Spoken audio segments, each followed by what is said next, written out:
예, 말씀은 요한계시록 21장 16절에서 27절까지입니다. 봉독하겠습니다. 보라, 그 성은 네모가 반듯하여 길이와 너비가 같은지라. 그 갈대자로 그 성을 측량하니 12,000 스타디온이요 길이와 너비가 높이가 같더라. 그 성곽을 측량함에 144 규빗이니 사람이 측량 곧 천사의 측량이라. 그 성곽은 벽옥으로 쌓였고 그 성은 정금인데 맑은 유리 같더라. 그 성의 성곽이 기초석은 각색 보석으로 꾸몄는데 첫째 기초석은 벽옥이요 둘째는 남보석이요 셋째는 옥수요 넷째는 녹보석이요 다섯째는 홍마노요 여섯째는 홍보석이요 일곱째는 황옥이요 여덟째는 노곡이요 아홉째는 다망옥이요 열째는 비추옥이요 열한째는 청옥이요 열두째는 자수장이라. 그 12문은 12진주니 각 문마다 한 개의 진주로 되어 있고 성의 길은 맑은 유리 같은 정금이더라. 성 안에서 내가 성전을 보지 못하였으니 이는 주 하나님 곧 전능하신 이와 및 어린 양이 그 성전이심이라. 그 성은 해나 달이 비침이 쓸데없으니 이는 하나님의 영광이 비치고 어린 양이 그 등불이 되심이라. 만국이 그 빛 가운데로 다니고 땅의 왕들이 자기 영광을 가지고 그리로 들어가리라. 낮의 성문들을 도무지 닫지 아니하리니 거기에는 밤이 없음이라. 사람들이 만국의 영광과 존귀를 가지고 그리 들어가겠고 무엇이든지 속된 것이나 가증한 일 또는 거짓말하는 자는 결코 그리로 들어가지 못하되 오직 어린 양의 생명책에 기록된 자들만 들어가리라. 아멘. 신부, 곧 어린 양의 아내는 하나님께서 태초부터 택하여 어린 양의 보혈로 구원하신 주의 백성 전체를 의미합니다. 요한계시록 21장은 하나님의 백성이 이미 다 구원받은 상태 속에서의 마지막 위대한 영원한 사건들이 묘사되고 있어요. 그들은 그리스도의 재림과 함께 부활의 영광을 입고 또한 이 상태에 이르렀습니다. 그들의 영광은 하나님께서 친히 예비하신 거룩한 성 새 예루살렘에 들어가는 것입니다. 따라서 어린 양 예수께서 보실 때는 이 거룩한 성 새 예루살렘 안에는 완전한 하나님의 백성들이 거기 다 들어가 있기 때문에 주의 백성들이고, 또한 이 거룩한 성 예루살렘은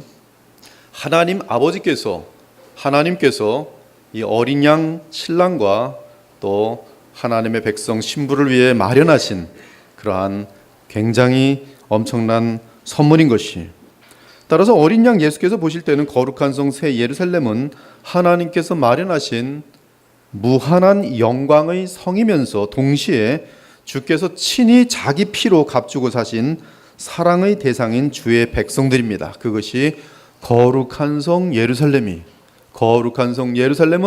예수님께서 보실 때 자기의 신부이며 또한 동시에 아버지께서 영원토록 마련해 주신 최고의 선물입니다. 남자들에게 하나님이 주시는 최고의 선물은 여자입니다. 아내예요. 여러분들이 결혼하여 사시는 아내들은 하나님이 남자에게 주는 최고의 선물이 마찬가지 개념입니다.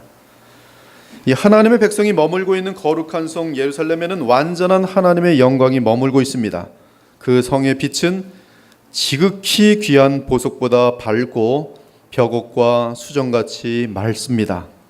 신자가 하나님께로부터 유업으로 받는 거룩한 성 예루살렘은 크고 높은 성곽이 있고 12문이 있는데 문에 12천사가 있고 각 문들에는 이스라엘 자손의 12지파의 이름이 새겨져 있었습니다. 이 문은 네 방향으로 각각 3개씩 나 있었습니다. 따라서 그 성에는 들어가고 나가는 문이 12이 있습니다. 그 성의 성곽에는 성 주변에 있는 이 성벽처럼 생긴 두꺼운 성곽이죠. 이 성곽에는 12기초석이 있습니다. 그 12기초석 바닥 돌 밑에는 이 기초석에는 12사도의 이름이 새겨져 있습니다. 거룩한 성 예루살렘의 이스라엘 12지파와 12사도는 신구약 시대에 구원받은 모든 성도들을 대표합니다. 주께서는 주의 보혈로 구원하신 백성을 단 한 사람도 잃지 않으실 것입니다. 어린 양의 피로 값주고 사신 모든 주의 백성이 다 그곳에 들어와 영원히 거하게 될 것입니다. 거룩한 성 새 예루살렘은 주의 백성들이 하나님으로부터 받게 되는 최고의 선물인 것이, 동서남북에 각각 세 개의 문이 있는 것은 온 세상 동서남북으로부터 주의 백성이 거룩한 성 예루살렘으로 들어옴을 상징합니다. 지금도 온 세상의 모든 민족 중에서 하나님의 택함을 받은 백성들이 주의 보혈로 구원을 얻어 천국에 들어가고 있습니다.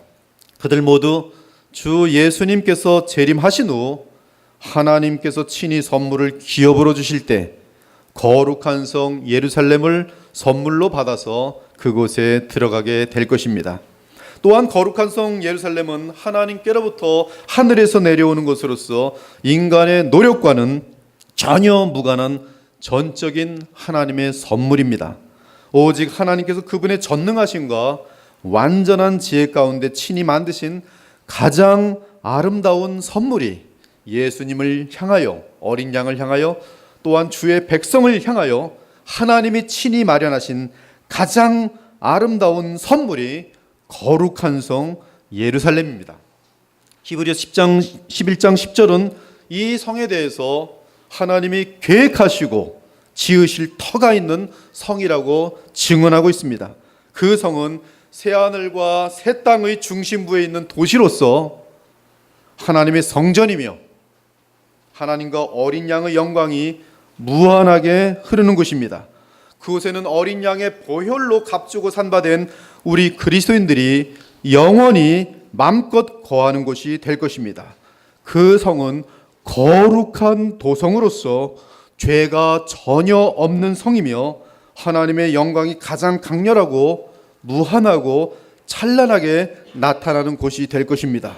그 성의 영광은 인간의 언어로 다 표현할 수 없기에 모든 보석의 빛과 영광으로 비유되고 있습니다. 실제로 인간이 표현할 수 없고 또한 감당조차 할 수 없는 신기한 보석들과 신기한 물질로 거룩한 성 예루살렘 전체가 장식되어 있을 것입니다. 이것이 우리가 궁극적으로 바라보는 소망이, 부활의 소망과 함께 우리 마음속에 있는 영원한 소망, 거룩한 성 예루살렘이, 새하늘과 새 땅이. 15절부터 17절까지는 거룩한 성 예루살렘을 측량하는 내용인데, 이 내용은 에스겔서의 새 성전 측량을 배경으로 하고 있습니다. 에스겔서 43장입니다. 인자야, 너는 이 성전을 이스라엘 족속에게 보여서 그들이 자기의 죄악을 부끄러워하고 그 형상을 측량하게 하라. 만일 그들이 자기들이 행한 모든 일을 부끄러워하거든 너는 이 성전의 제도와 구조와 그 출입하는 곳과 그 모든 형상을 보이며 또 그 모든 규례와 그 모든 법도와 그 모든 율례를 알게 하고 그 목전에 그것을 써서 그들로 그 모든 법도와 그 모든 규례를 지켜 행하게 하라. 성전의 법은 이러하니라. 산 꼭대기 지점의 주인은 지극히 거룩하리라. 성전의 법은 이러하니라. 지금 이 에스겔서에서 나타나는 성전 측량은 하나님께서 그 성전에 임재하기 전에 조금도 죄가 있어서는 안 된다는 것이, 철저하게 회개하고 준비하는. 성전 측량의 의미는 하나님께서 친히 자기 백성에게 임하시기 전에 그들을 거룩하게 하시고 그들을 거룩하게 보호하심을 나타내고 있어요. 즉 성전 측량은 하나님께서 영광과 거룩함 가운데 자기 백성 가운데 임하기 위한 준비 과정을 나타냅니다. 이제 하나님께서는 천사를 지켜 어린 양의 신부가 거하는 거룩한 성 예루살렘을 측량하게 하셨어요. 측량 대상은 이 거룩한 성 예루살렘 도성 전체와 성곽과 그리고 성문들이었습니다. 16절을 보니 먼저 도성 전체를 측량합니다. 천사가 금으로 만든 측량자를 가지고 거룩한 성 예루살렘을 재어보았는데 그 성은 사방 길이와 높이가 똑같은 정육면체의 성이었습니다. 그 길이와 높이와 너비는 각각 12,000 스타디온 곧 2,200km가 되었습니다. 1만 2천은 12 곱하기 10 곱하기 1000인데요. 이것은 하나님의 백성이 거하는 완전하고 영원한 도시란 뜻입니다. 아무튼 현재 길이로 1만 2천 스타디온 길이를 환산하면 대략 미국의 1.5배 정도의 크기가 됩니다. 물론 높이로도 정육 면체이기 때문에 2200km 정도의 건물이 서야 합니다. 이러할 경우 땅의 넓이는 대략 450만 평방미터가 되고 높이는 저 하늘 위로 2200km 도성이 되는데, 이는 빌딩으로 세운다고 하면 성경학자들이 계산을 했는데 약 71만 층 정도의 도시 건물이 됩니다. 아무튼 실제 숫자로 계산하면 그렇다는 것이고, 지금 이 표현은 거룩한 성 예루살렘 자체가 거대한 우주적인 지성소라는 사실을 알려주고 있는 것이, 구약에서 이 땅의 모형으로 있던 지성소는 정육면체, 정방입체였는데 그 길이는 각각 20규빗, 즉 10m, 10m, 10m였습니다. 이 규빗은 이 손가락부터 여기까지인데 한 50cm로 보면 정확히 맞아요. 20규빗, 그러므로 10m입니다.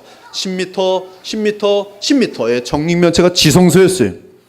여호와의 언약궤를 두기 위하여 성전 안에 지성소를 마련하였는데 그 내소의 안의 길이는 20규빗이요, 너비가 20규빗이요, 높이가 20규빗이라 정금으로 입혔고 백향목 제단에도 입혔더라. 결론적으로 거룩한 성 예루살렘은 완전하고 거대한 지성소로서 하나님의 거룩과 사랑과 영광이 완전하게 나타나는 곳입니다. 즉 자기 백성을 향한 하나님의 통치와 보호가 완전한 뿐만 아니라 하나님의 어린 양이신 예수 그리스도와 그분의 신부인 교회가 무한한 아가페로 연합되어 완전한 사랑의 공동체를 구성하고 있음을 말하고 있는 내용이, 17절을 보니 천사가 이번에는 거룩한 성 예루살렘의 성곽을 측량합니다. 그 크기는 144 규빗이었어요. 144는 12의 제곱으로서 거룩한 성 예루살렘의 백성은 영원하고 완전한 숫자로 천사들처럼 더 이상 늘어나지도 않고 줄지도 않는 상태가 될 것을 말합니다. 한편 문자적으로 그대로 계산하면 한 규빗은 50cm이기 때문에 성곽의 두께와 높이는 각각 72m 정도가 됩니다. 그 성곽과 성 전체의 재료는 18절부터 21절에 묘사되어 있습니다. 모든 성이 수정처럼 투명한 순금으로 만들어져 있었습니다. 따라서 도성 전체가 맑은 유리 같으며 유리바다 같습니다. 이는 거룩한 성 예루살렘은 완전하게 순결하고 아름다운 그리스도의 신부인 주의 백성의 거처이기에 아무런 흠도 티도 없는 완벽한 장소임을 말합니다. 주의 백성은 오직 말씀과 보혈의 생명력으로 거룩하고 흠이 없게 된 영광스러운 주의 신부로 있을 것이, 이는 곧 물로 씻어 말씀으로 깨끗하게 하셔서 거룩하게 하시고 자기 앞에 영광스러운 교회로 세우사 티나 주름 잡힌 것이나 이러한 것들이 없이 거룩하고 흠이 없게 하려 하심이라. 한편 성곽은 벽옥으로 쌓여 있는데, 벽옥은 자청 녹색이 나는 보석으로서 견고성에 있어서 제일 뛰어난 보석입니다. 따라서 이 뜻은 성곽의 견고성이 뛰어나다는 뜻이, 그러므로 그 누구도 거룩한 성 예루살렘을 뚫거나 부술 수가 없습니다. 거룩한 성 예루살렘은 녹슬지 않을 것이, 영원히 흘러도 그 돌 하나 무너지지 않을 것입니다. 벽옥은 또한 계시록 내에서 보좌 위에 앉으신 하나님을 상징합니다. 보라, 하늘에 보좌를 베풀었고 그 보좌 위에 앉으신 이가 있는데 앉으신 이의 모양이 벽옥과 같았더라.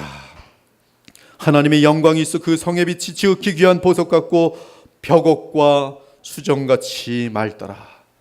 따라서 벽옥은 아무도 무너뜨릴 수 없는 견고함 및 하나님의 영원한 임재와 그 영광의 광채를 시사합니다.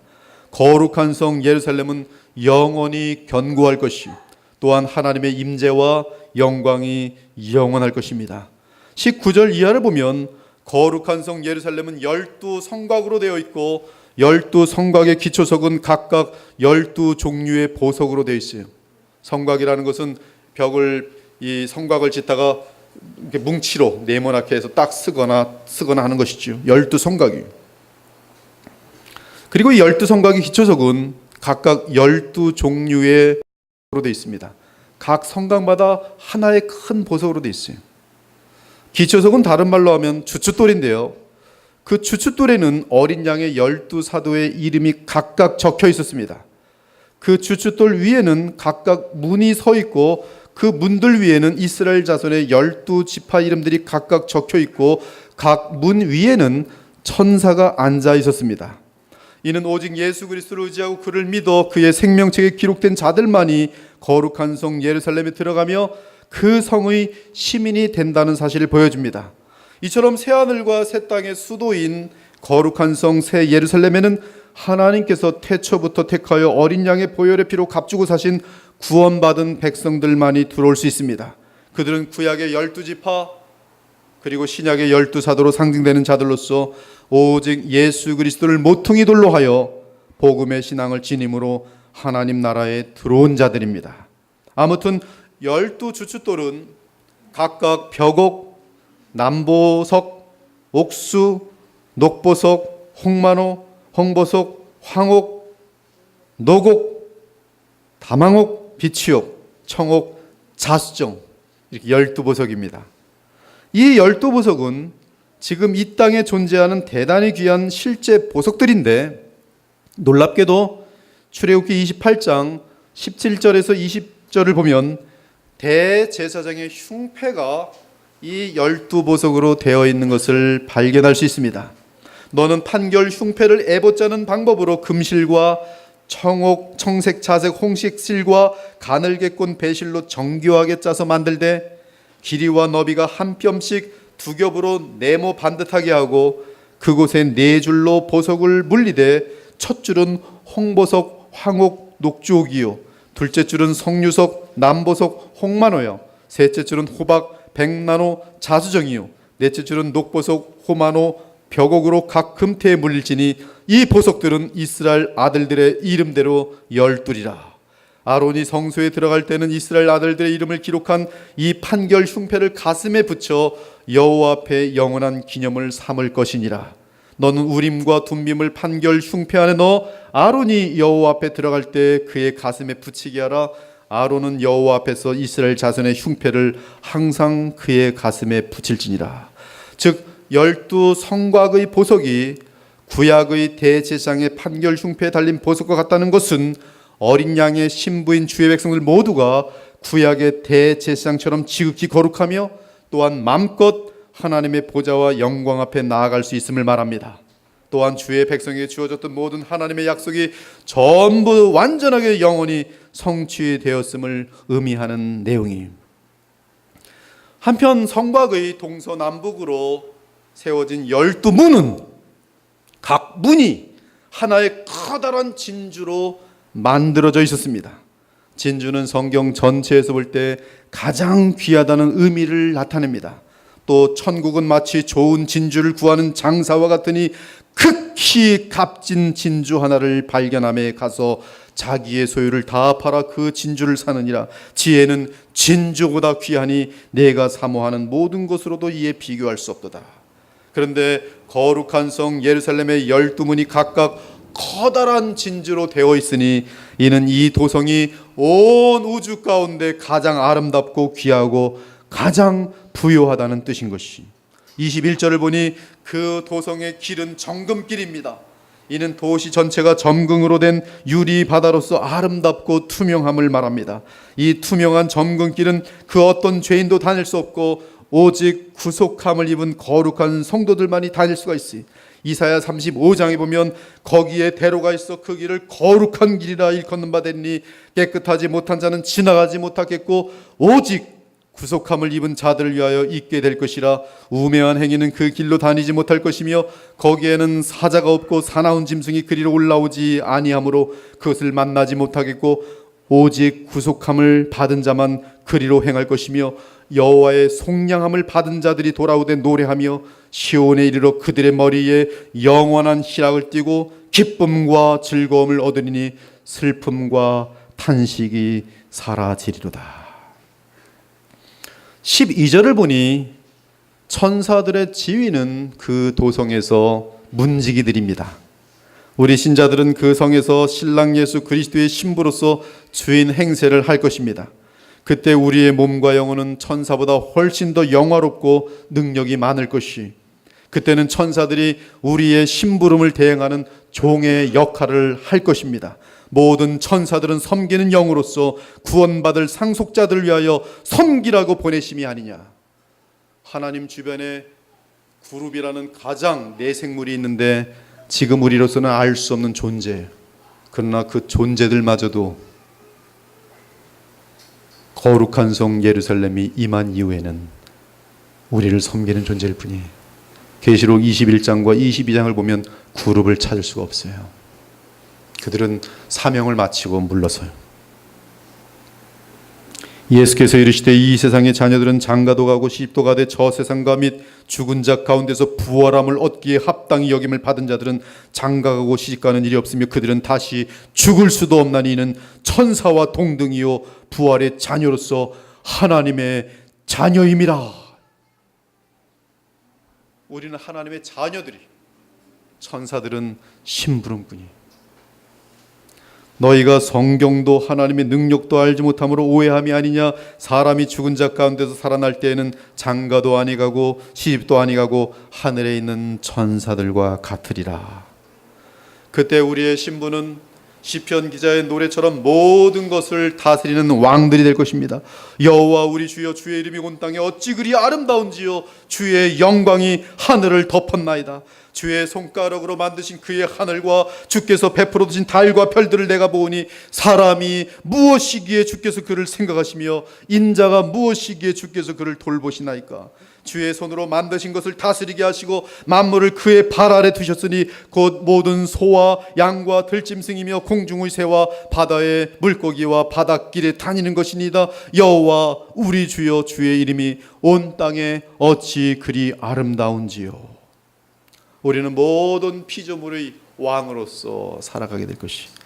이제 22절부터 27절의 내용을 보니 새하늘과 새 땅에는 성전이 필요 없습니다. 성 안에서 내가 성전을 보지 못하였으니 이는 주 하나님 곧 전능하신 이와 및 어린 양이 그 성전이심이라. 성전은 인간이 타락한 이후 하나님과 만나기 위한 장소였지만 이제는 죄와 저주가 사라졌고 하나님의 임재와 영광이 그리스도를 통해 온 세상과 우주에 충만하니 더 이상 성전이 필요 없는 것이. 사실 성전은 우리 주 예수 그리스도이신데 그분이 이제 거룩한 성 새 예루살렘에서 영원한 몸을 입고 계신 하나님으로 계시니 그분과 성령 안에서 완전한 연합을 이루는 그리스도의 신부인 우리에게는 더 이상 성전이 필요 없습니다. 즉 우리 몸과 영혼을 포함한 모든 우주가 주 하나님의 성전이 될 것이. 23절을 보니 거룩한 성 예루살렘에는 해와 달의 비침이 쓸데없다고 합니다. 그 이유는 하나님의 영광이 비치고 어린 양이 그 등불이 되기 때문이라고 합니다. 지금 이 말씀은 앞으로 해와 달이 없어진다는 뜻이 아니라 거룩한 성 예루살렘 안에는 해와 달보다 더 강렬한 빛이 있기 때문에 해와 달의 비침이 필요 없다는 뜻이. 아마 부활체를 입은 주의 자녀들은 빛의 자녀로서 빛과 대단히 깊은 연관성이 있을 것이. 특히 여기서 하나님의 영광이 비치고 어린 양이 그 등불이 된다는 뜻은 대단히 중요합니다. 요한복음 1장 18절을 보면 본래 하나님을 본 사람이 없으되 아버지 품속에 있는 독생하신 하나님이 나타내셨느니라고 말합니다. 또한 하나님의 아들이신 예수께서는 분명하게 이는 아버지를 본 자가 있다는 것이 아니니라 오직 하나님에게서 온 자만 아버지를 보았느니라고 증언합니다. 즉 아담도 하나님을 보지 못하였으며 앞으로도 영원히 하나님을 보는 사람은 없을 것입니다. 그러나 성육신하신 하나님이신 우리 주 예수 그리스도는 우리가 보고 만지고 대화를 나누고 포옹도할 수 있는 분이십니다. 하나님을 본 자들은 없지만 아버지 품속에 있는 독생하신 하나님께서 동정녀의 몸을 입고 사람이 되심으로 그분은 영원한 하나님이자 사람이 되셨습니다. 따라서 주 예수님 빌립에게 빌립아 내가 이렇게 오래 너희와 함께 있을 때 네가 나를 알지 못하느냐 나를 본 자는 아버지를 보았거늘 어찌하여 아버지를 보이라 하느냐고 말씀하셨지. 그러므로 거룩한 성 새 예루살렘에서 우리는 하나님을 볼 수 없지만 어린 양을 볼 것입니다. 삼위일체 여호와 하나님에 관해서는 오직 그분의 영광을 볼 것이지만 삼위 가운데 말씀 하나님이시며 하나님의 아들이신 성자 하나님은 사람이 되셨기 때문에 우리는 그분의 얼굴을 다시 볼 것입니다. 제자들이 예수 그리스도를 보며 만지며 함께 웃으며 함께 걸었던 것처럼 우리 역시 주 예수님과 함께 만지며 걸으며 웃을 것입니다.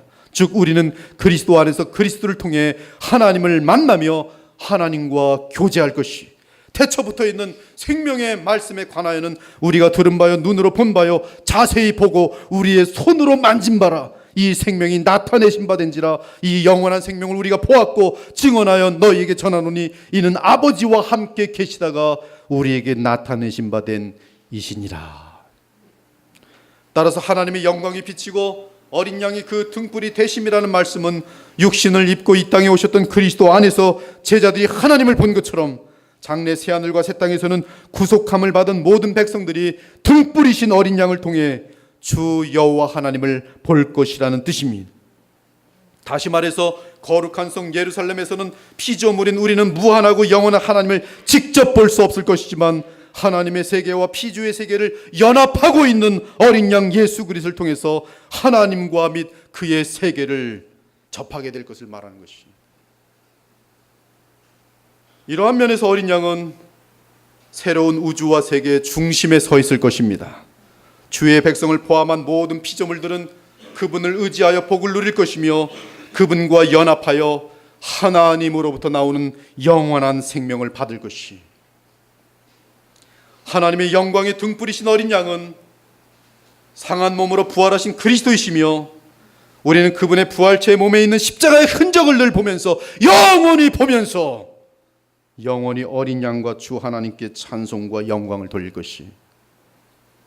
재림하실 예수 그리스도는 그 손에 못자국이 있고 그 허리에 창자국이 있는 영원한 부활체 하나님이세요. 사랑하는 여러분, 이처럼 어린 양이 그 등불이 되심이라는 말씀은 구속사역의 영원한 마무리와 완성을 나타내며 하나님의 세계와 피조물의 세계의 영원한 연합을 의미합니다. 우리는 부활의 몸을 가지고 우리 눈으로 친히 어린 양을 보며 하나님의 영원한 영광과 무한한 영광을 맛보게 될 것입니다.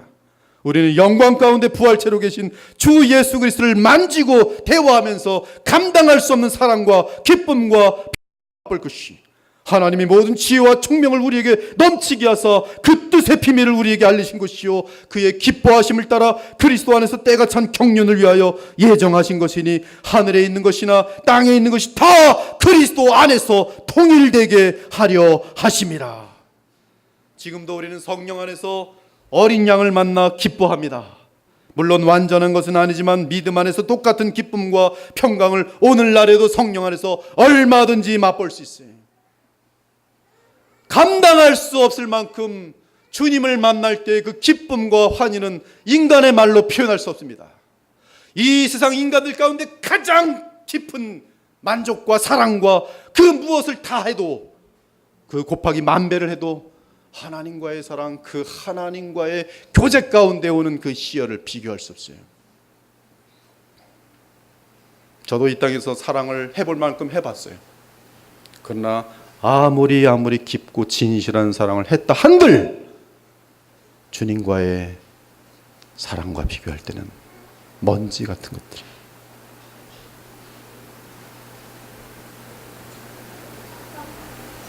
우리는 그 사랑, 그 희열, 그 을을 오늘도 성령 안에서 맛볼 수 있어요.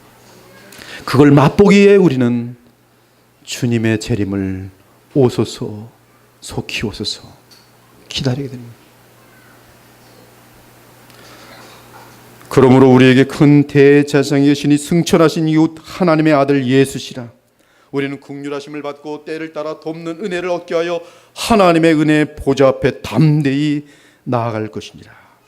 24절을 보니 중요한 것은 왕들이 자기의 영광을 가지고 거룩한 성 예루살렘에 들어간다는 사실입니다. 이는 이 땅에서의 하나님의 나라를 위한 수고가 영원한 세상으로 이어진다는 뜻이. 그런데 우리는 영원한 부활체를 입고 새하늘과 새 땅에서 무엇을 하며 살게 됩니까? 새 땅에서는 하나님의 등불이신 주 예수 그리스도를 쉬지 않고 계속 볼 것이기 때문에 예배하는 마음이 끊이지 않을 것이며 그분과의 사랑과 연합은 성령 안에서 완전하기 때문에 쉬지 않는 기쁨과 평강이 우리 모두에게 흘러 넘칠 것이, 인간들끼리의 갈등은 전혀 없을 것이며 아가페로 살아가면서 완전한 공동체가 될 것입니다. 더 이상 상처도 없고, 더 이상 교만도 없고, 더 이상 남을 아프게 하는 말도 없이, 그곳에는 우리가 하는 일과 예배가 구분되지 않을 것입니다. 그때 우리는 그곳에서 진짜 학문을 할 것이고 거룩한 문화를 쉬지 않고 개발할 것이며 이 땅에서의 재능과 은사를 완벽하게 살려서 거룩한 성 예루살렘에 큰 기여를 하게 될 것입니다.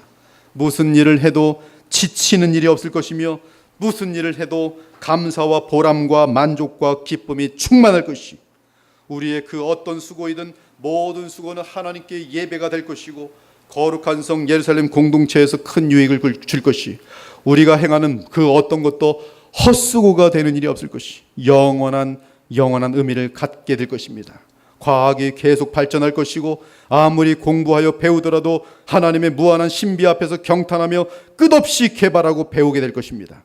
그럼에도 교만한 자는 한 사람도 없을 것이고 죄의 그림자는 영원히 없을 것이, 한편 동물계를 포함한 모든 피조물들이 부활의 영광을 얻은 주의 백성들의 다스림에 따라 무한한 재미와 결실을 맺어줄 것이며 이에 온 우주가 차고 넘치는 즐거움과 웃음과 감사와 은혜의 대상이 될 것입니다. 피조물이 고대하는 바는 하나님의 아들들이 나타나는 것이라. 지금 저는 주워온 개 한 마리와 원래 키우는 개 한 마리, 두 마리를 키우고 있는데요, 개 두 마리를 여러분들이 한번 사랑해 보셨는지요? 정말 재밌어요. 정말 재밌어요. 그들에게도 감정이 있고 그들에게도 판단이 있고 너무 귀하고 재밌어요. 그 미개한 개 두 마리를 가지고도 그렇게 재밌는데 방금까지도 수심에 있다가 얘네들이 노는 걸 보면 웃음이 어느새 지어져요. 미소가. 하물며 아름다운 아기들을 볼 때에 얼마나 아름답겠어요. 하물며 온 우주가 사랑으로 충만할 때 얼마나 재밌겠어요. 끝도 없이 무한하게 재밌는 거예요. 천국 가면 심심할 거라고요? 그건 천국에 대해서 조금도 생각해보지 않은 사람이, 지금 이 세상에서 가장 재밌는 것 곱하기 억만 배를 하십시오. 그리고 거기다 또 억만 배를 하시, 그것이 천국의 기쁨입니다. 하나님의 그 무한한 지혜와 그 신비와 그 솜씨 앞에 우리는 영원히 경탄할 것이, 경탄하고 또 경탄해도 우리 하나님 어쩜 이럴 수가 있을까? 우리 하나님 또 여기서도 이럴 수가 있을까? 아무리 작은 먼지 같은 것을 보도 한없이 경탄하고 찬양 올리게 될 것이고, 그 무한한 또 장엄함을 보면서 영원히 하나님을 찬양하게 될 것이고. 사랑하는 여러분, 우리 주 예수님께서는 이러한 영원하고 거룩한 성 예루살렘을 마련하기 위해 2000여 전에 부활 승천하여 주 하나님께로 올라가셨습니다. 그러나 이제 곧 다시 오실 것입니다. 이제 곧 거룩한 성 새 예루살렘이 하늘로부터 이 땅에 내려올 것이, 주 하나님의 영원한 성전이 이 땅에 내려와 온 우주가 성전이 될 것입니다. 내가 너희를 위하여 거처를 예비하러 가노니 가서 너희를 위하여 거처를 예비하면 내가 다시 와서 너희를 내게로 영접하여 나와 함께 영원히 있게 하리라. 도마가 이르되 주여 주께서 어디로 가시는지 우리가 알지 못하거늘 그 길을 어찌 알겠사옵나이까? 예수께서 이르시되 내가 곧 길이요 진리요 생명이니 나로 말미암지 않고는 아버지께로 올 자가 없느니라. 사랑하는 여러분, 오직 주 예수 그리스도만이 거룩한 도성에 이르는 길이며 진리이며 영생입니다. 그분을 통하지 아니하고는 아버지 하나님을 만날 수 없습니다. 이에 이 세상을 사랑하신 주 예수님께서 말씀하십니다. 하나님이 세상을 이처럼 사랑하사 독생자를 주셨으니 이는 그를 믿는 자마다 멸망하지 않고 영생을 얻게 하려 하십니다. 하나님이 그 아들을 세상에 보내신 것은 세상을 심판하려 하심이 아니요 그로 말미암아 세상이 구원을 받게 하려 하심이라. 이 얼마나 하나님의 무겁고 엄청나고 깊은 무한한 사랑의 표현입니까? 그를 믿는 자는 심판을 받지 아니하는 것이요 믿지 아니하는 자는 하나님의 독생자 이름을 믿지 아니함으로 벌써 심판을 받은 것이니라. 그 정죄는 이것이니 곧 빛이 세상에 왔으되 사람들이 자기 행위가 악함으로 빛보다 어둠을 더 사랑한 것이니라. 예수 그리스도를 믿지 않고 사랑하지 아니하는 모든 사람들은 어둠에 속한 자들이며 이기적인 존재들이며 하나님 나라에 들어갈 수 없는 자들이, 오직 예수 그리스도를 왕으로 영접하고 심써 예수님을 닮고자 하는 자들만이 하나님의 놀라운 역사 가운데 영화롭게 되어서 영원한 선물, 새하늘과 새 땅, 영원한 거룩한 성 예루살렘에 들어가게 되는 것이. 그러므로 예수님을 믿기 바랍니다. 저는 여기 이 자리에 선 것이 돈 벌려고 서 있는 거 아니에요. 저는 이 자리에 선 것은 단 한 가지 목적이 예수님 믿으시도록 권면하기 위해서 섰어요. 예수님 믿기 바랍니다. 저는 여러분들과 이렇게 예배드리다가 하나님 나라에서 만나지 못할까 봐 두려워요. 이 중에 혹시 주의 나라에서 보지 못할 사람이 있을까? 기도하다 보면 어떤 분들의 구원은 의심스럽습니다. 아, 이분은 아직도 하나님 나라에서 못 만날 가능성이구나. 그러면 가슴이 아프고 눈물이 핑 돌아요. 어찌할 바가 없어요. 예수님 믿기 바랍니다. 그렇지 않으면 그 나라에 들어갈 수 없어요. 오직 어둠에 속한 자들만이 예수님을 믿지 않을 것입니다. 지독히 교만한 자들만이 예수님을 믿지 않을 것이. 자신이 어디로부터 와서 어디로 향하는지 모르는 무지하고 지극히 어리석은 자들만이 예수님을 믿지 않을 것이. 그러나 빛에 속한 자들이여 지금 당장 하나님의 아들이신 주 예수 그리스도께 나와 그분을 왕과 구세주로 모시고 따르기 바랍니다. 이에 27절을 보면 무엇이든지 속된 것이나 가증한 일 또는 거짓말하는 자는 결코 그리로 들어가지 못한다고 분명하게 못을 받고 있습니다. 즉 그곳에 들어가지 못하는 자들은 우리 주 예수 그리스도를 부인하는 자들이 빛을 거절한 자들입니다. 하나님의 아들을 무관심해하고 발로 뻥찬 자들이. 그들은 무신론자 및 일반 세속 종교인들로서 우상 숭배자들입니다. 또는 기독교인이라고 하면서도 주 예수 그리스도를 따르지 않는 배교자들입니다. 이에 27절은 주 하나님께서 마련하시는 영원한 새 예루살렘에 들어갈 수 있는 자는 오직 어린 양의 생명책에 기록된 자들만 들어갈 수 있다고 선포합니다. 여러분의 이름이 어린 양 예수 그리스도의 생명책에 기록되어 있습니까? 이것이 바로 여러분이 120세 미만의 인생을 살면서 반드시 확인하고 반드시 해결해야 할 가장 중요한 숙제인 것이에요. 여러분의 이름이 어린 양 예수 그리스도의 생명책에 기록되어 있습니까? 그것을 어떻게 확인할 수 있습니까? 착각하고 있는 것은 아닙니까? 진정 회개하셨습니까? 여러분의 마음속에 참으로 주 예수님이 주가 되십니까?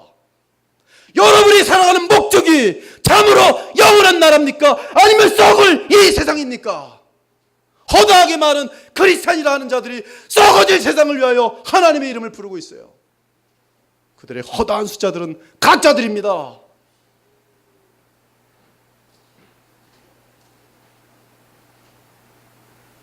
더 늦기 전에 가치관이 바뀌어야 돼요. 가치관이 바뀌지 않은 믿음은 가짜 믿음입니다. 삶의 방향이 바뀌어야 돼요. 회개라는 것은 삶의 방향입니다. 지옥을 향하다가 이 세상이 썩어질 것을 향하다가 영원히 썩지 않은 것을 향하여 살게 되는 것이 회개예요. 그냥 죄 하나 짓고 도덕적인 죄 하나 짓고 죄를 졌네 눈물 흘리는 것이 회개가 아닙니다. 가치관이 바뀌는 것이에요. 여러분의 이름이 생명책에 기록되어 있습니까? 어린 양의 생명책에 기록된 자들은 그리스도와 언약을 맺은 자들로서 그분의 생명을 받아 거듭난 자들이며 영생을 소유한 자들로서 어린 양이 가는 곳이면 어디든지 쫓아가는 자들이 바로 어린 양의 그 이름이 있는 자들이. 사랑하는 여러분, 주 예수께서는 자기 제자들에게 사명을 맡기십니다.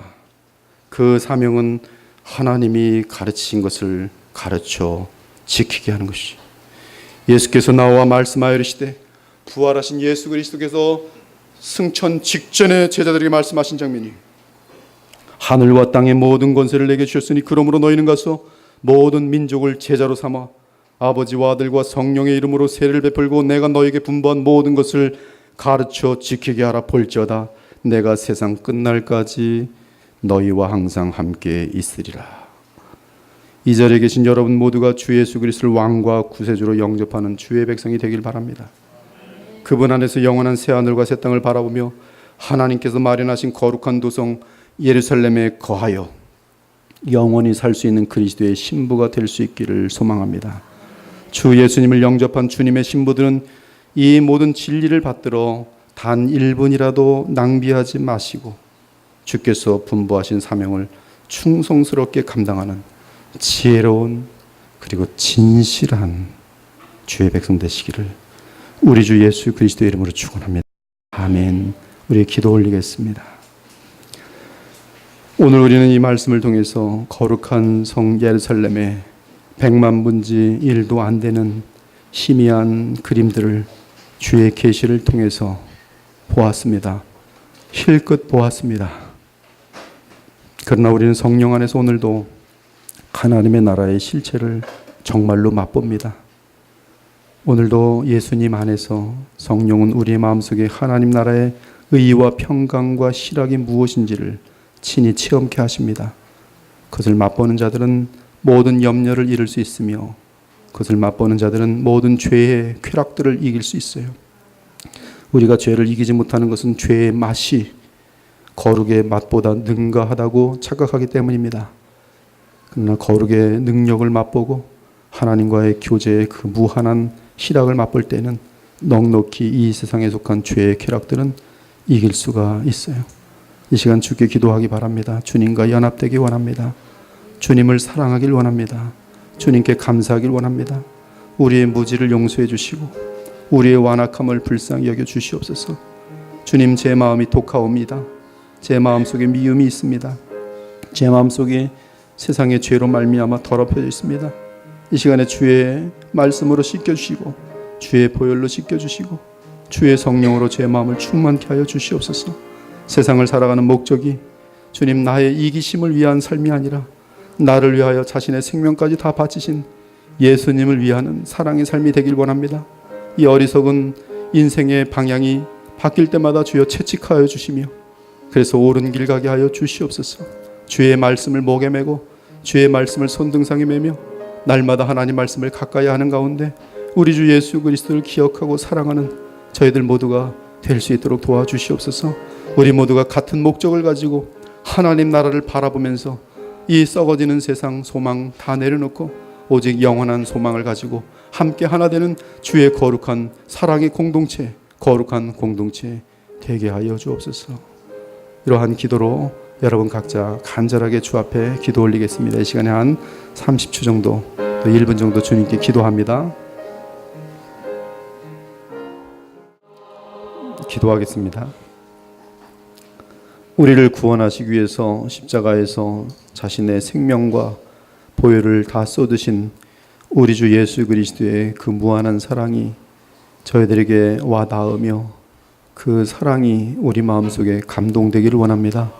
아들까지도 아끼지 아니하시고 우리에게 보내어 주시는, 오히려 하나님을 향하여 교만하고 정말 방자하고 무질서한 그런 악인들임에도 불구하고 자신의 아들을 조금도 아끼지 아니하시고 보내어 주시는 그 하나님의 사랑이 어떠한 것인지 저희들 이제 새 생명 얻었으니 조금이나마 헤아리며 그 사랑 앞에 무릎 꿇을 수 있는 그런 마음들이 되길 원합니다.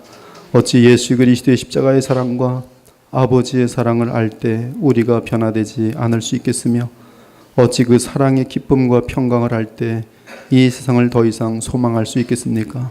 전능하신 하나님, 이 시간에 주의 보혈의 그 은혜가 차고 넘치도록 하셔서 한 사람도 빠짐없이 그 마음들이 주님께로 돌아오고 주님을 감사하며 사랑할 수 있도록 역사하여 주시옵소서. 그래서 그 사랑이 우리의 삶을 변화시키고 그 사랑으로 함께 아름다운 천국 공동체를 이루어가는 복된 그리스도의 보혈교회 되게 하여 주옵소서. 살아계신 우리 주 예수 그리스도의 이름으로 기도 올리옵나이다. 아멘.